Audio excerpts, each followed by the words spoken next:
Have you ever said, I need to write a book? I have a story to tell. I bet you that story is important to the world. You may think it's a small story, but small stories have huge impact. In today's video, we'll highlight a story that a lot of us may be familiar with. It's the story of Jesus, the story of resurrection. Last week we covered Adam and Eve and the story of the fall of man. And we illustrated how in today society we all experience the fall and how the emotions from the fall of feeling this separation from God. And then we begin to fumble and fumble and fumble until we find our footing and get back to belief. So from Adam to Jesus, man was fumbling. So Jesus was sent as an example of how to get back to belief. And this was not an easy task. Jesus was born in a manger. His dad, Joseph, a common man, a carpenter, right? Living check to check. So he couldn't afford to put him in a high-end estate at the time. So he was born in a family of modest means. And so to get people to believe that he came from God, in fact, when he told people that he had came from heaven, the first thing they said, man, stop the cap. In other words, this is what they said biblically from the book of John. I think it's 6 and 42, chapter 6, verse 42. They said, we know your father Joseph and your mother. We know when you were born in the manger, bro. And now you're saying you from heaven? Stop the cap. He had a hard time to get people to believe.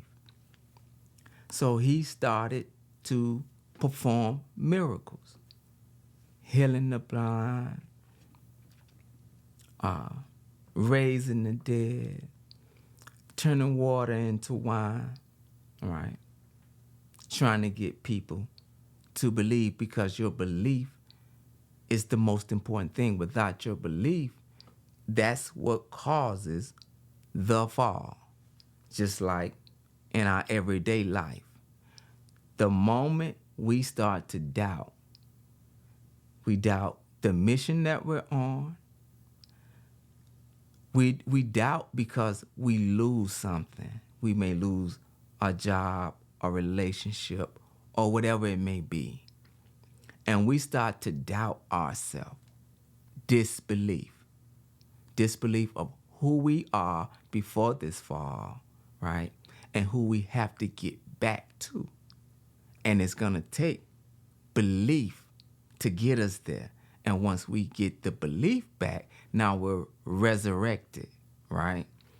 And so here Jesus was, the long shot of trying to get people to believe after all they had been through, from Sodom, Gomorrah, the flood, all these things. He's saying, all you got to do is work right here on your belief.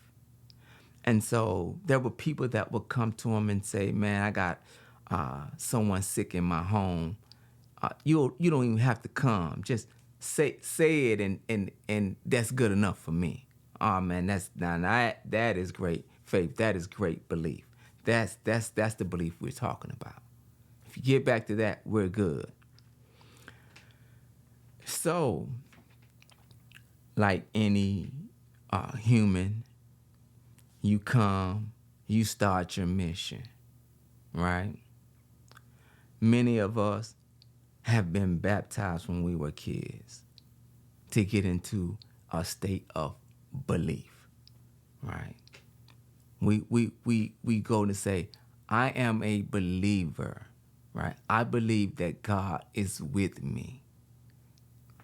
And so this is the stage that Jesus went through to be baptized by John the Baptist. And after he was baptized, they say he fasted in the wilderness for 40 days and 40 nights. And in this story, after that, Satan came to tempt him, just as in the story of Adam and Eve. In the story of Adam and Eve, Satan, the serpent, didn't go straight to the man. He went to Eve, his partner, and tempted her with the tree. The tree was good for food, good to look at, and to make one wise. Okay? So here, when Jesus comes into the scene, after being baptized, Satan goes straight to him and says, hey, I know you're hungry, you've been fasting. Why don't you turn these stones into bread, right? The good for food part that Eve was tempted with. And Jesus passed that test and says, man don't live off bread alone, right? But from the words of God. Okay. Takes him to a high mountain and say, pleasant to the eye part. See all these kingdoms, bro. You see that? Won't you just cast yourself down, and since you from God, God will save you. I'm going to get you to commit suicide day one. God, no, it's written that you shouldn't tempt your God, right? So Satan says, lastly, okay, well, won't you just bow down to me, bro, and I'll give you all of that, right? And Jesus knew that that was not wise. He used these same temptations, right? But we're working towards the resurrection of man. And that's the same process that we go through today. There's a lot of different courses that you can buy online that tell you these same things. They're going to tell you, be disciplined, eat right, all of these things just to get you back to believing in yourself, right? Here in this story, it's a story of how this man, from modest means, everyday life, Joe Blow, where no one would believe in him, that he would be committed to the end and have discipline and no distractions no matter what, right? And that's the same thing that would get us resurrected, right? The no distractions. They would come to him. One disciple was like, if you allow me to go bury my father, I'll come back and follow you. He said, no, let the dead bury the dead. Let the unbelievers do that. The believers have to stay focused over here and let nothing distract us, because this mission is just that serious. And a lot of times we get off of our missions as men in life. Mama need to get to Walmart, daddy need to get to Dollar General, or whatever the situation may be. And those things need to be taken care of. We need to take care of our parents. But what he's saying, this mission is so strong, you can't let nothing distract you. And that's why I love this story so much. It teaches us about commitment, discipline, and commitment. Jesus, your mother is here to see you, and your sisters, they're out here. Oh, and who are my mother? Who is my sisters? Those that do the will of my Father in heaven, right? So not being a defiant young child, but his mission and his purpose overrides everything. And I can't get distracted by no means, right? Because my mission is to get people to believe. That's why I'm here, That's the purpose that I'm on. And when they say know your purpose, that's he knew his purpose. And when we're on our purpose, we could bypass distractions a lot better. When we're not on our purpose, we don't know our mission, distractions are coming, we're more subject to entertain them, right? And so that's why this story has so many good examples, right? And so when you on any mission, I don't care what it is, you're going to have a whole lot of people that don't believe that you're going to succeed or that you here for that mission. Gerald Ford, Henry Ford, you go on and on, the greats, there will always doubt. And you have to stick to your belief. If you look at the story of Batman in the Dark Knight, right? What did he want? To clean up the city. What did he believe? Harvey Dent could help him. What did he fear? The Jokers was gonna come in and make the city bad and make everybody believe that bad is the way to go, right? And so through everything he went through, it was shifting his belief, right? And to at the end of the story, he said, well, maybe I'm not the hero that this city needs right now. And so I'll just run, right? That's the story that we have.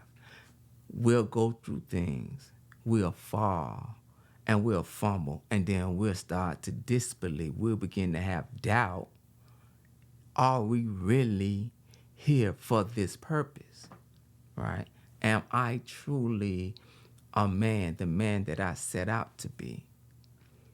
And so that's why Jesus wanted to focus primarily on belief, right? And so he would go to the temple. He would have these discussions with people. He would tell them what God said, and then people would begin to come at him, right? To take his life. So if you really believe what you believe, right? Would you believe it to the point where when your life is at stake, or do you just kind of believe it, and if things get kind of rough, right, you will abandon it? And so when we have these moments of disbelief today, right, we know we're destined for something great. We know that God have us on a mission. We might not know the entirety of it, but we know we have to move out on it. And if we don't move out on it, a lot of times that's a show of disbelief, right? That's a show that there's something is deeper than a lot of times procrastination, right? A lot of times it's unbelief, it's disbelief, right? And that's the main thing that needs to shift, right? But it's gonna shift through action. And this was what this story from this guy, Jesus of Nazareth, the everyday guy, was showing that you don't have to have $1 million, born in a kingdom, to be a high value person, right? In fact, to go back to when he was born in this manger, these people, these kings from the east had came, and they gave him these presents, right? Gold, frankincense, and myrrh, right? The gold represents kingdom. The frankincense, priesthood, and the myrrh, death and resurrection, right? So in this manger, gifted with these gifts from high-end people about your future. And so a lot of times you may be under the impression that if you don't have these material things, if you don't have, you're not high status unless you've been a millionaire for 5 years and you have this social standard, and so, or this social proof, right? And then if you have the social proof and the money, that means you're high value, right? Even though you might not know what your purpose is, right? And so Jesus was displaying that you don't have to have a lot of money and you don't have to have social proof, right? Because he definitely didn't have social proof, right? And he definitely wasn't a millionaire, right? But look at the high value, right?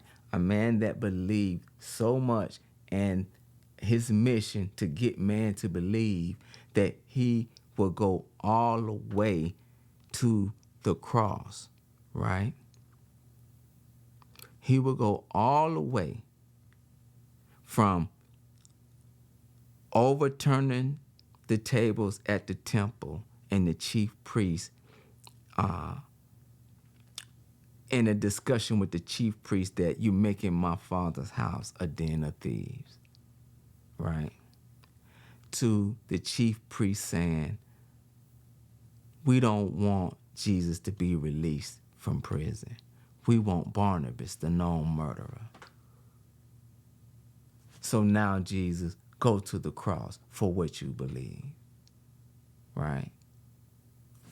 And that's where he went, right? And so at the cross, now, because you were born for this particular mission, right? Now, having to have a moment to be separated from God, to feel the anxiety of not believing that God is there to the end with you. Now it's, why hast thou forsaken me? Right? And a lot of people are in that moment in their life. They're having a why hast thou forsaken me moment. When I had that phone call, she was explaining to me her son in my mind was having a why has God forsaken me moment. And just know that those moments are temporary, right? Because once you get back to belief, now you believe that all things work together for my good, right? Joseph, when he was sold into slavery by his brothers, at that time he didn't know that that was for his good. When when Potiphar's wife accused him of attempting to rape her and him being thrown in prison, he didn't know at that time that that was working for his good, right? He in jail, right? I know he didn't think the time that he was in jail was working for his good. This can't be good. But when the king needed the interpretation of a dream, someone inside the prison was familiar with Joseph and got him to come up to the king to interpret the dream. And this is how he got to be in second of command. But if his brother don't sell him in this slavery, Potiphar's wife don't accuse him, like these things cannot get him in position to be there, right? The same with us. You may be going through something, and it may seem like a fall, right? You falling from grace. But it could be working together for your good. If you keep your belief there, or you get back to belief, now you're resurrected out of the situation, right? And that's why I love the story of Jesus of Nazareth, right? Coming from a neighborhood that everyone assumed no good thing can come out of there, right? You coming from a family of modest means, right? Like a lot of us, right? Family don't have a whole lot of money, but that doesn't mean that you're not destined for something great, right? You go through trying to get people to believe in you, and everybody say, "Man, I know your mother, I know your cousin, I know your sister, I know all of y'all from over there in Nazareth, cross the street over there. I know all you will be born in a manger, bro. You stop the cap. You ain't nobody special." That's what people are going to tell a lot of us. You're not anyone special. Go get in the line, bro. Yeah. And if you allow that to stick inside of your head and you start to doubt yourself, you're going to start to experience the fall of man. That's when you decided that I do not believe. What they're saying must have some truth to it. Right? And it's going to be something a little similar to what God told you, but a little off. Yeah, if you eat of this tree, yeah, you're going to know the difference between good and evil. If you come over here with us and join us in this crew and this organization, you're going to live a real good life. And you start to doubt that you could make it without that. And so once you get back towards belief, right, then you good. So Jesus told his disciples, he said, as often as you eat, that's what he said, as often as you eat, do it in remembrance of me. You eat 3 times a day, recalibrate your mind to belief. Not the every time we have communion at the church once a month, then you think of, oh, Jesus. No, that's not what he was saying. He was telling these disciples, it is so important to think about your belief so often. As often as you eat, you think about your belief and this mission. In the morning, you wake up, recalibrate your belief. Noonday, a lot has gone on from morning to noon. Recalibrate your belief. 3 o'clock, recalibrate your belief. 8 o'clock is supper. Recalibrate your belief. If we don't recalibrate our belief that often, disbelief could sit in so easily, so common, we wouldn't even know that the shift has occurred until it's way down the line.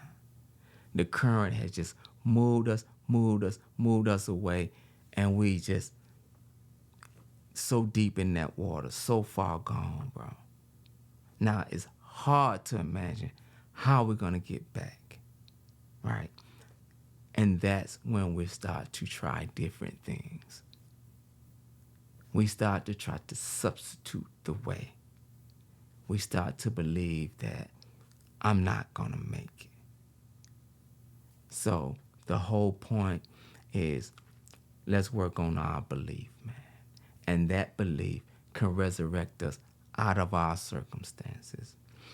And so I thank you for watching this video, and hopefully if there's any other videos or any other stories that you guys would like me to cover, uh, put it in the comments and we'll continue to go forward. But I thank you guys for your time. Thank you.